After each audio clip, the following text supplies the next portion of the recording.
ஒரே மாசங்க எத்தனை வருஷம் அல்சர் இருந்தாலையும் ஒரே மாசத்துல சரியா போகன்றாரு. அவர் கொடுக்குற மருந்துகளை கரெக்டா எடுத்தா ஒரு மாசத்துல அல்சர் சரியாகன்னு சொல்றாருங்க. அது எப்படி ரொம்ப ஆச்சரியமா இருந்தது. அது எந்த வகையான அல்சரா இருந்தாலும் சரி, எண்டோஸ்கோப் போட்டு நீங்க டெஸ்ட் பண்ணியிருந்தாலும் சரி குணமாகுதுன்றாரு. வாங்க முழுமையான தகவல் இந்த வீடியோ பார்க்கலாம். வணக்கம் ஐயா. வணக்கம்.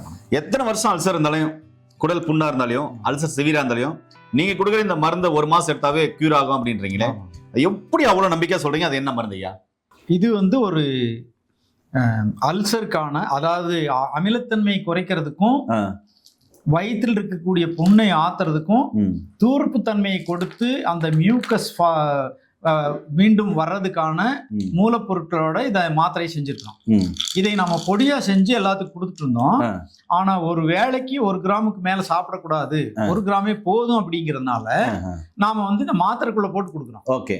அப்போ இந்த மாத்திரையை நம்ம காலையில் 2 நைட் 2 சாப்பிட்டுட்டு உணவுக்கு பிறகு இந்த பித்த நிவாரண சூர்ணம், ஏன்னா பித்தம் அதிகமாக உற்பத்தி ஆகிறதுனாலையும் வயிற்றுல நமக்கு புண்ணும் எரிச்சலும் வலியும் இருக்கும். அந்த பித்தத்தையும் கட்டுப்படுத்தணும். அப்போ பித்தத்தை கட்டுப்படுத்துறோம், அமிலத்தன்மை குறைக்கிறோம், புண்ணாற்று மருந்து உள்ள கலந்திருக்கு. இந்த 3 சேரும் போது நிச்சயமாக 15 நாள்லயே சந்தோஷமா வருவாங்க. 30வது நாள் நல்லா இருக்குன்னு சொல்லிடுவாங்க. அதோட அவங்க கொஞ்சம் உணவு கட்டுப்பாடு இருக்கணும். மசாலா பொருட்கள், அசைவ உணவுகள், காரமான உணவுகள், உப்பு அதிகமா சேர்த்திக்க கூடாது. அல்லது உப்பை வாங்குறது முருங்கை இலையில வறுத்து சேர்த்திக்கணும். கல்லுப்பு 1 கிலோ வாங்கி இவ்வளவு முருங்கை இலை போட்டு வறுத்தோம்னா அந்த உப்பிலுடைய அந்த உப்புத்தன்மையினுடைய வீரியம் குறைஞ்சிரும். அது ரத்தத்தை கெட்டியா மாத்தாது. அதுக்கப்புறம் நமக்கு பத்திய உப்பா அது மாறிடும். அந்த உப்பை அவங்க கொஞ்சமா போட்டு சமைச்சு இந்த அல்சர் குணமாகிறதுக்கு அவங்க நீண்ட நாளா இருப்பாங்க. ஏன்னா எந்த மருந்துகளாலையும் குணமாகிறது இல்லை அந்த ரசாயன மருந்துகளால். அதனால நம்ம மூலிகை மருந்துகள் கொடுக்கும்போது பத்தியம் இருந்தாங்கன்னா என்னென்ன சாப்பிடணும் சாப்பிடக்கூடாதுன்னு நம்ம கிட்ட தெரிஞ்சுட்டு நம்ம கொடுக்குறபடி நம்ம சாப்பிட்டாங்கன்னா நிச்சயமா 15 நாள்ல சந்தோஷமா வர்றாங்க. 30வது நாள் குணமாயிடுது. எவ்வளோ நாள் இருந்தாலும் சரி. ஏன்னா நாம் நீண்ட காலமா ஆராய்ச்சி பண்ணி ஒவ்வொரு மருந்தா செஞ்சு பார்த்து அதுல சிறந்தது எதுன்னு தேர்ந்தெடுத்து இதுல அந்த பொடியை தான் இதுக்குள்ள போட்டு கொடுக்குறோம். இந்த மாத்திரைக்குள்ள. ஓகே. இந்த மாத்திரை அந்த பொடியை உள்ளடக்கியது, அவ்வளவுதான். பொடியா கொடுத்தாச்சுன்னா ஒரு நாளைக்கு 2 கிராம், ஒரு நாளைக்கு 4 கிராம் மாறி மாறி சாப்பிட்டா அவங்களுக்கு அளவு மாறிடும். அதுக்காக நம்ம ஒரு அளவு இருக்கணுங்கிறதுக்காக மாத்திரைக்குள்ள போட்டுருக்கோம்.